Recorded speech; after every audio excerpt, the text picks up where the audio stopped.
नमस्ते, मैं Sanjuta, assistant professor government law college Pali से। आज हम भारतीय संविधान अधिनियम के अंतर्गत मौन द्वारा कपट यानी कि साइलेंस इज फ्रॉड पढ़ेंगे, जो कि सेक्शन 17 में दिया गया है। सेक्शन 17 कहता है कि सामान्यतः मौन रहना कपट नहीं होता है, परंतु कुछ परिस्थितियां होती है जहां पर मौन रहना कपट माना जाता है। तो सेक्शन 17 के अंतिम पैराग्राफ में स्पष्टीकरण दिया गया है कि तथ्य संबंधी मौन जो पक्षकार की इच्छा को प्रभावित कर सकता है तब तक कपट नहीं माना जाएगा जब तक कि मामले की परिस्थिति के अनुसार मौन रहने वाले व्यक्ति का बोलना कर्तव्य रहा हो। दूसरा, जब मामले की परिस्थिति के अनुसार मौन रहना स्वयं ही बोलने के समान हो। तो कौन कौन सी ये दो कंडीशन है? जब मौन रहने वाले व्यक्ति का कर्तव्य होता है कि वो कुछ बोले, और अगर वो व्यक्ति मौन रहता, और दूसरी कंडीशन है कि जब वो मौन रहता है तो उसे ऐसा माना जाता है कि उसने कुछ बोला है, यानी कि मौन रहना बोलने के समान है। और पहला है मौन रहने वाले व्यक्ति का कर्तव्य कि वो कुछ बोले तथ्य के संबंध में। तो इन दो कंडीशंस के अलावा मौन रहना कपट नहीं माना जाता है। तो मौन रहने वाले व्यक्ति का बोलना कर्तव्य कब होता है? ऐसे कौन कौन सी कंडीशन होती है, ऐसे कौन कौन सी परिस्थितियाँ होती है जब उसका बोलना कर्तव्य होता है? तो इसमें सबसे पहले परम सद्विश्वास के मामले। परम सद्विश्वास के मामले में क्या होता है कि कुछ अनुबंध परम सद्विश्वास पर आधारित होते हैं। तो ऐसे अनुबंध में प्रत्येक पक्षकार को वे सभी बातें जो वो जानता है दूसरे पक्षकार को स्वयं बता देनी चाहिए, या सामान्यतः उसे उस बारे में जो उस अनुबंध के लिए आवश्यक है उससे उसकी जानकारी होना आशा की जाती है। तो इन बातों को दूसरे पक्षकार को डिस्क्लोज करना आवश्यक होता है। यदि वह नहीं करता है या फिर कुछ गलत इन्फॉर्मेशन दे देता है तो वहाँ पर उसे कपट माना जाता है। तो ऐसे कौन कौन से अनुबंध है, ऐसे कौन कौन से मामले हैं जो कि परम सद्विश्वास पर आधारित है? तो सबसे पहले है बीमे के अनुबंध। बीमे के अनुबंध के अंतर्गत क्या होता है? जो बीमे के अनुबंध है वो पूर्ण सद्विश्वास पर आधारित होते हैं। तो यहाँ पे जो बीमा करा रहा व्यक्ति, उसका दायित्व होता है कि जो बीमा करता है उसको अपने बारे में सारी सही जानकारी उपलब्ध करा दे। अगर वो नहीं मांग रहा है तो भी उसका कर्तव्य होता है कि वो उसको सारी जानकारी दे, सही जानकारी दे। जैसे कि बीमा कंपनी बीमा कराने वाले व्यक्ति को अपनी आयु के संबंध में बीमा करता उसे जानकारी देनी चाहिए, उसे कोई बीमारी है कि नहीं है उसके बारे में सही जानकारी देनी आवश्यक होती है। अगर वो कुछ गलत बता देता है या कोई बात छुपा देता है तो वहाँ पर उसे बीमे की रकम प्राप्त नहीं होती है। तो इसके संबंध में केस है Rami by versus LIC of India. इस केस में क्या था? किस केस में जो रामी बाई थी उसने जब बीमा कराया तो उसने अपने बारे में अपनी जो आयु थी, एक्चुअल आयु थी, उसे गलत बताया था। तो इस आधार पर जो उनके बीच में जो बीमे का जो अनुबंध था उसे व्यर्थ घोषित किया गया तथा जो बीमित व्यक्ति था जो ये रामी बाई थी, उसे बीमित राशि प्राप्त नहीं हुई थी। दूसरा केस है P Sarojan versus LIC of India.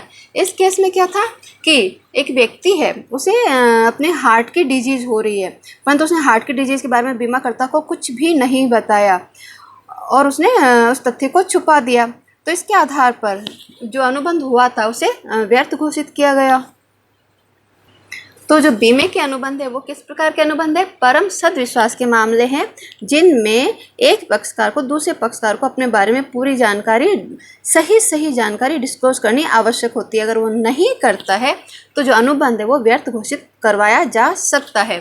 फिर दूसरा है अचल संपत्ति के विक्रय का अनुबंध। अचल संपत्ति यानी इमूवेबल प्रॉपर्टी, उसका सेल करना है। तो जो सेलर है, जो बायर है, उनके कुछ कर्तव्य दिए हुए हैं। अगर वो उन कर्तव्यों का पालन नहीं करता तो कपट के आधार पर जो सेल किया गया, जो सेल करने की जो संविदा हुई है वो क्या हो जाएगी? व्यर्थ हो जाएगी। तो इसका जो सेक्शन ट्रांसफर प्रॉपर्टी एक्ट है उसका सेक्शन 55 कहता है कि जो विक्रेता का ये कर्तव्य है कि वह अपने अचल संपत्ति के संबंध में सभी महत्वपूर्ण बातों को, जैसे उसमें स्वत्वाधिकार है कि संपत्ति कोई भार तो नहीं है, कोई बंधक तो नहीं, उसको सबको वो जो बायर है उसको डिस्क्लोज कर दे। और बायर का भी ये कर्तव्य होता है कि जो संपत्ति वो परचेज कर रहा है, जो खरीद रहा है, उसके संबंध में ऐसा कोई महत्वपूर्ण तथ्य है जो कि विक्रेता को लाभ की स्थिति में पहुंचा सकता है, उसको अधिक इंटरेस्ट प्रदान कर सकता है, तो ऐसी बातों को वो भी डिस्क्लोज करे। तो यहाँ पे सेक्शन 55 में सेलर और बायर दोनों के कर्तव्य दिए गए हैं। जो संपत्ति के संबंध में वो सारी चीज़ें डिस्क्लोज कर दे, वो जानते हैं तो अगर वो इन बातों को डिस्क्लोज नहीं करते तो उसे कपट के आधार पर व्यर्थ घोषित करवाया जा सकता है। ये हो गया अचल संपत्ति की बिक्री का अनुबंध। फिर आता है कंपनी का प्रविवरण यानी कंपनी का प्रोस्पेक्टस। भारतीय कंपनी अधिनियम में ये प्रावधान है कि प्रत्येक कंपनी को अपने प्रोस्पेक्टस में प्रत्येक तथ्य का महत्व, जो अपने कंपनी के संबंध में जो जो बातें हैं, जो महत्वपूर्ण तथ्य है, उनको प्रोस्पेक्टस में प्रकाशित करे और सही सही प्रकाशित करे। यदि प्रविवरण में किसी महत्वपूर्ण तथ्य का छिपाव किया जाता है या किसी तथ्य को गलत प्रकाशित कर दिया जाता है तो वहाँ पर क्या माना जाएगा कि कंपनी ने क्या किया, फ्रॉड किया है। तो कंपनी का जो प्रोस्पेक्टस होता है वो सही तथ्यों से युक्त होना चाहिए, इसमें कोई बात छुपाई हुई नहीं होनी चाहिए, कोई बात गलत फीड नहीं होनी चाहिए। क्यों? क्योंकि इस प्रोस्पेक्टस के आधार पर ही जो लोग हैं उस कंपनी के शेयर परचेज करते हैं। अगर वो प्रोस्पेक्टस में गलत बातें डाल देगा, कोई बात छिपा लेगा तो क्या होगा, उन जो शेयर खरीद रहे हैं उनके साथ में धोखा होगा। फिर है पारिवारिक समझौते के मामले। अगर परिवार में कोई विवाद हो गया, उसको सुलझाने के लिए किसी व्यक्ति को सौंपा जाता है तो जो परिवार के सदस्य हैं उनकी ड्यूटी होती है कि जो परिवार के संबंध में सभी महत्वपूर्ण बातों को वो डिस्क्लोज कर दे। फिर है विवाह के अनुबंध। विवाह के अनुबंध क्या होते हैं? विवाह के अनुबंध के अंतर्गत जो कपट किया जाता है उसके आधार पर विवाह टूट जाते हैं। तो यहाँ पे है कि जो विवाह के अनुबंध होते हैं, विवाह के अनुबंध के अंदर जो पक्षकार होते हैं उनकी ड्यूटी होती है कि अपने बारे में सही सही जानकारी दूसरे पक्षकार को दे दे, क्योंकि जिनके पर चलने वाला रिश्ता होता है, अगर उसमें कुछ छुपाव किया जाता है, कोई धोखा दिया जाता है तो उसमें आगे की लाइफ ख़राब हो सकती है। तो यहाँ पे तो जो विवाह के जो अनुबंध किए जाते हैं वहाँ पे पक्षकारों का ये कर्तव्य होता है कि अपने बारे में जो बातें दूसरे पक्षकार को जाननी चाहिए उन बातों को वो डिस्क्लोज कर दे। इसके संबंध में केस है किरण बाला वर्सेस श्रीवास्तव। किरण बाला वर्सेस श्रीवास्तव 1982 का केस है। इसमें क्या था कि एक लड़की थी, जैसे ये है ए और ये है बी, इसकी बी से शादी हो रही। शादी कैसी थी? सेकंड शादी थी। पहली शादी ए की हो चुकी थी, इसकी दूसरी शादी थी। जो ए क्या है? लड़की है। तो इसकी जो पहली शादी थी वो किसके आधार पर टूटी थी कि ये लड़की थी वो क्या थी? अनसाउंड माइंड थी। इसके आधार पर इसकी पहली मैरिज टूट गई थी। इस बात को इस बी से छुपाया गया तो इसने क्या किया, इस लड़की के परिवार ने इसने बी को क्या दिया? धोखा दिया। तो यहाँ पर बी इस अनुबंध को, जो विवाह का अनुबंध है, उसको व्यर्थ घोषित करवा सकता है। तो यहाँ पे शादी का कोई भी पक्षकार हो, चाहे लड़का हो चाहे लड़की हो, उनको कर्तव्य होता है कि वो दूसरे पक्षकार को सारी बातें डिस्क्लोज कर दे जो उसे जाननी आवश्यक है। फिर है साझेदारी के अनुबंध, यानी कि जो पार्टनरशिप के जो कॉन्ट्रैक्ट किए जाते हैं वो भी किस पर आधारित होते हैं? परम सद्विश्वास पर आधारित होते हैं। तो जो फर्म है, जो पार्टनरशिप की जो फर्म है, उसका जो प्रत्येक पार्टनर है उनका ये कर्तव्य होता है कि अपने बारे में सारी बातें सही सही वो बता दे। पार्टनरशिप में पार्टनर से ही फर्म बनती है, तो सारे पार्टनर्स इक्वल होते हैं तो उनको एक दूसरे के बारे में जानने का अधिकार होता है। तो यह प्रत्येक जो पार्टनर है उसकी ड्यूटी होती है कि अपने बारे में सारी बातें डिस्क्लोज कर दे जो कि उस कंपनी के फ़ायदे के लिए, उस कंपनी के लिए ज़रूरी है। पर्सनल बातें डिस्क्लोज करनी ज़रूरी नहीं है, परंतु जिन बातों का इफेक्ट उनकी फर्म को हो सकता है उन बातों को डिस्क्लोज करना आवश्यक होता है। उन्हें अपने निजी हित की भावना को छोड़कर फर्म के हित की भावना को सोचना जरूरी होता है। अगर कोई बात छिपाई जाती है तो वहाँ पर क्या होगा? कपट माना जाएगा। फिर है विश्वासात्मक संबंध, यानी कि जब अनुबंध के पक्षकारों के बीच में ऐसा कोई संबंध है, यानी कि विश्वास का कोई संबंध है और वहाँ पर कोई बात छिपाई जाती है, गलत बताई जाती है, तो वहाँ पर कपट होता है। बताई तो जाएगी जब वो बोलेगा, पर जब मौन रहना है, मौन के द्वारा कपट है, तो कोई बात छुपाई जाती है तो क्या माना जाएगा? कपट माना जाएगा। तो यदि अनुबंध के पक्षकारों के बीच में विश्वासित संबंध है तो दोनों पक्षकारों का ये कर्तव्य होता है कि वह अनुबंध के संबंध में सभी महत्वपूर्ण तथ्यों को, सभी महत्वपूर्ण बातों को एक दूसरे को बता दे, उनको छिपाए नहीं। तो जैसे कि यदि जो अनुबंध है पिता पुत्र के बीच में है, वकील और उसके क्लाइंट के बीच में है, डॉक्टर और मरीज़ के बीच में है, कोई धर्म गुरु है और उसके शिष्य है उसके बीच में है, तो यहाँ पर ये संबंध कैसा हो गया? विश्वास का संबंध हो गया। यानी कि यहाँ पर एक पक्ष का दूसरे पक्ष पर पूरा विश्वास करता है। तो ऐसे अनुबंध के अंतर्गत बातों को छुपाना कपट माना जाता है। जैसे इसको हम एक उदाहरण से समझ सकते हैं। जैसे घोड़े वाला एग्जाम्पल ले लेते हैं। जैसे पहले दिया था सेक्शन 17 के अंतर्गत, ए के पास क्या है? एक घोड़ा है वो क्या है, अनसाउंड है, अनसाउंड है घोड़ा। ये इसके क्या करता है, ऑक्शन करता है। यहाँ पर बी इस घोड़े को खरीद लेता है। यहाँ पे ए ने नहीं बताया है बी को कि ये अनसाउंड है, तो यहाँ पर ये ऑक्शन में खरीद रहा है। इसने इससे पूछा नहीं, बी ने ए से पूछा नहीं कि घोड़े में कोई खराबी है, कि कुछ ये लात वात मारता है, क्या करता है, तो उसने कुछ पूछा नहीं। ऑक्शन में तब खुला घोड़ा था, यानी बी के पास चांस था कि वो घोड़े की जांच कर सके, उसमें कोई कमी है तो उसको वो ढूंढ सके। तो यहाँ पर इसने नहीं ढूंढा, तो गलती किसकी हुई, बी की गलती होगी, न कि ए की गलती होगी। जैसे हमने पिछले वीडियो में पढ़ा था कि जो कपट होता है, कपट के अंतर्गत किसी बात को, जो किसी तथ्य उसको सक्रिय रूप से छुपाया जाता है, तो वो कपट की श्रेणी में आता है। परंतु उसको पैसिव रूप से छुपाया है, और यानी उसको पैसिव रूप से छुपाया है, परंतु जो वस्तु का जो दोष है, वो वस्तु के दोष को सामान्य निरीक्षण द्वारा नहीं ढूंढा जा सकता है, तो ऐसे छुपाव को भी कपट माना जाएगा। चाहे उसने उसको जो वस्तु दोष है उसको छुपाने के लिए कोई भी कार्य नहीं किया है, परंतु उसने उस बात को डिस्क्लोज नहीं किया, तो भी वो फ्रॉड माना जाएगा, वो कपट माना जाएगा। तो वस्तु का कोई दोष है जो सामान्य निरीक्षण द्वारा ढूंढा जा सकता है। यहाँ पे घोड़े में दोष है, ये बी इसका सामान्य निरीक्षण करता तो उसको ढूंढ सकता था, तो यहाँ पर ए क्या है, ए दोषी नहीं है। तो जो हम पढ़ रहे थे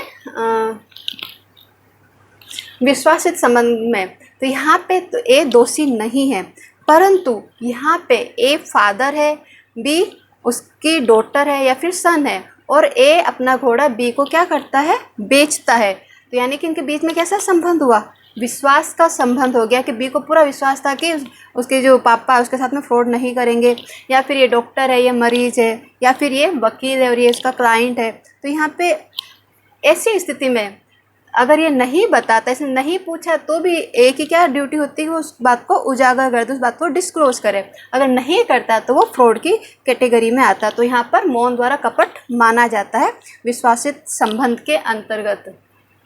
फिर आता है गारंटी के अनुबंध। गारंटी के अनुबंध के अंतर्गत भी जो ऋणदाता होता है, ऋणदाता का ये कर्तव्य होता है कि जो ऋणी की ओर से जो प्रतिभूति दे रहा है व्यक्ति, जो सिक्योरिटी दे रहा है, उसको ऋणी के संबंध में सारी बातें बता दे कि वो जो ऋणी है टाइम पर ऋण नहीं चुका सकता, वो दिवालिया हो गया, तो तुम्हें उसकी सिक्योरिटी नहीं देनी चाहिए, उसकी गारंटी नहीं देनी चाहिए। अगर वो नहीं बताता तो यहाँ पे क्या होगा, कपट माना जाएगा। तो भारतीय संविधान अधिनियम उसका जो सेक्शन 143 है, वो कहता है कि ऋणदाता जो तथ्यों को छुपा कर किसी व्यक्ति की गारंटी किसी ऋणी व्यक्ति के लिए लेता है, तो वहाँ पे वो क्या माना जाएगा, तो वो गारंटी अवैध होगी, तथा गारंटी अनुबंध के अंतर्गत प्रतिभू स्वतः ही दायित्व से मुक्त हो जाएगा। फिर आता है जब घटनाओं में परिवर्तन के कारण तथ्य बदलने लगे। जब अनुबंध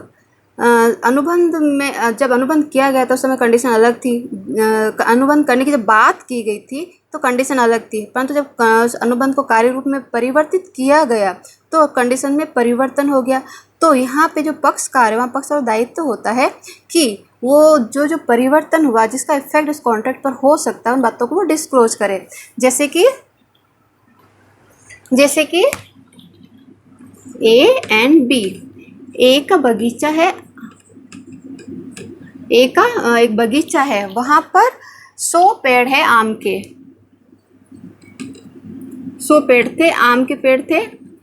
जनवरी में बी ने इस बगीचे को खरीदने की बात की, इससे प्रपोजल किया कि मैं तुम्हारा बगीचा खरीदूंगा। इसने बोला कि यहाँ पर 100 है आम के पेड़। तो इसने उस टाइम बातचीत चल रही थी, फिर किसी कारणों से ये भी उस समय उसके साथ में कॉन्टैक्ट नहीं कर पाया।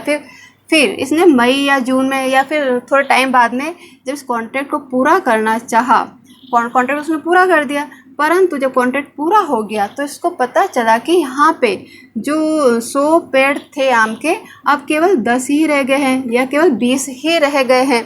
तो यहाँ पे बी को क्या राइट होगा, यहाँ पे बी को राइट होगा कि वो ए के साथ जो कॉन्ट्रैक्ट किया है, जिसने जो बगीचा खरीदा है, उसको वो क्या करवा दे, व्यर्थ घोषित करवा दे। क्यों व्यर्थ घोषित करवा दे, क्योंकि जब बगीचा खरीदने की बात हुई थी उस समय इस मैटर को डिस्क्लोज किया गया था कि इस बगीचे में आम के 100 पेड़ है।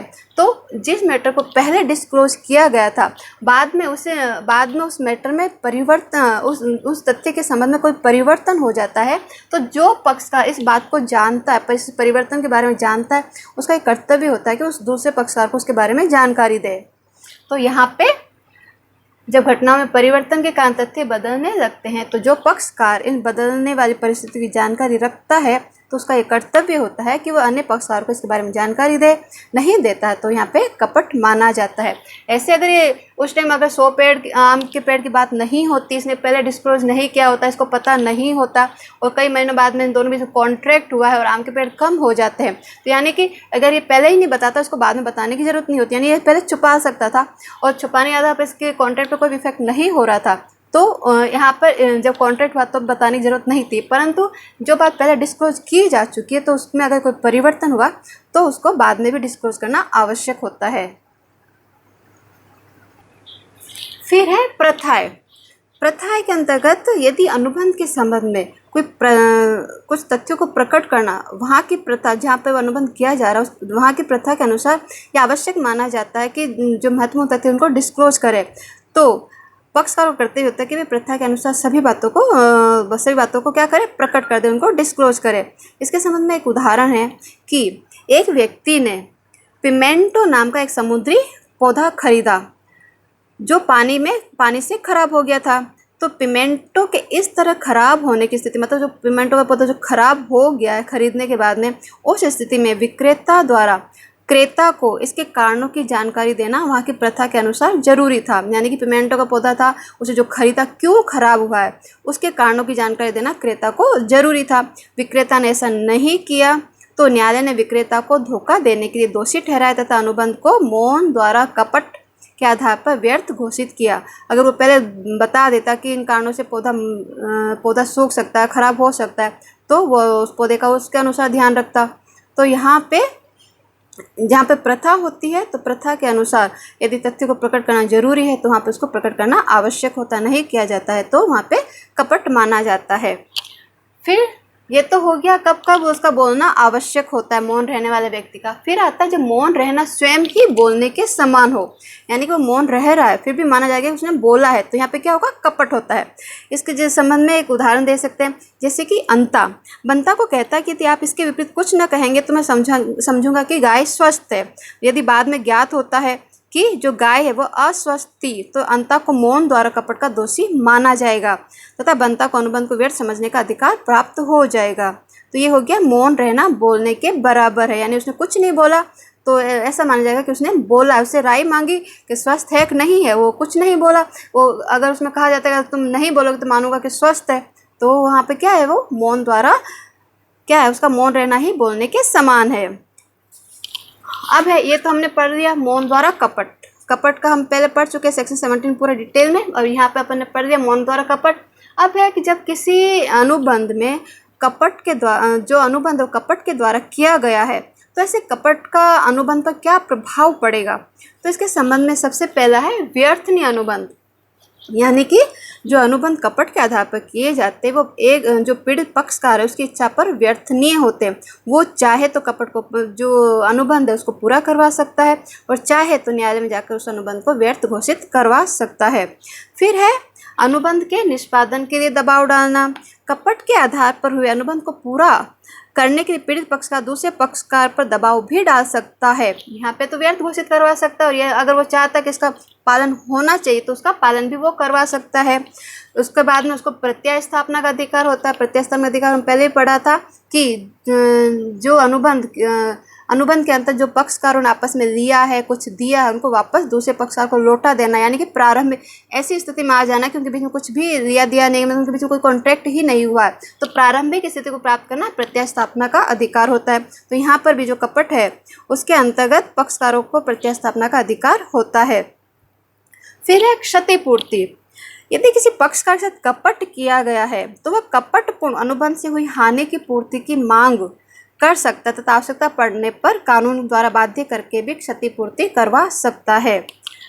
फिर है कब अनुबंध को निरस्त नहीं किया जा सकता, यानी कि जो कपट के आधार पर जो अनुबंध हुआ है उसको किस परिस्थिति में निरस्त नहीं किया जा सकता। इसके संबंध में दो बातें हैं। पहली बात तो है कि जो पक्षकार है, जो पीड़ित पक्षकार है, पीड़ित पक्षकार ने कपट के तथ्यों की सत्यता का पता लगाने के लिए सामान्य प्रयास ही नहीं किए, मतलब उसे कोई भी छानबीन नहीं की है, तो वहाँ पर वो निरस्त नहीं करवा सकता। दूसरा, यदि उसे कपट की जानकारी हो गई है तो कपट की जानकारी होने के बाद भी उसने किसी प्रकार से अनुबंध की पुष्टि कर दी है, तो वहाँ पर ऐसी स्थिति में कपट के आधार पर जो अनुबंध हुआ उसको निरस्त नहीं किया जा सकता है। तो ये पुष्टि के लिए एक केस दिया हुआ है। केस का नाम है लोग वर्सेस लॉयड का मामला। इस मामले के फैक्ट क्या थे कि इस मामले में प्रतिवादी ने वादी को धोखा देने के लिए झूठ मूठ ये कहा कि उसके लोरी एक खरीदी थी, उसमें तो लोरी अच्छी हालत में है। लोरी खरीदने के बाद में पहली यात्रा में ज्ञात हुआ कि जो लोरी में कुछ खराबियां है। वादी ने प्रतिवादी को कहा तो उसने ये शर्त स्वीकार कर ली कि इसकी मरम्मत का दोनों आधा आधा खर्च वहन करेंगे, यानी कि लोरी में कुछ खराबी थी और उस खराबी को सही होने में जो भी खर्चा आएगा वो दोनों वादी और प्रतिवादी आधा आधा वहन करेंगे।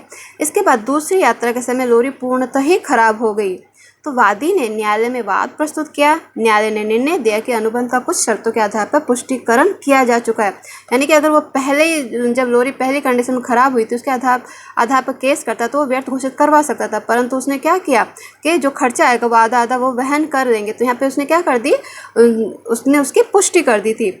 तो जो अनुबंध था उसका पुष्टिकरण हो चुका था, तो अनुबंध को कपट से प्रभावित मानकर घोषित नहीं किया गया क्योंकि उसने पुष्टि कर दी। अगर पुष्टि नहीं होती तो उसको व्यर्थ घोषित करवाया जा सकता था।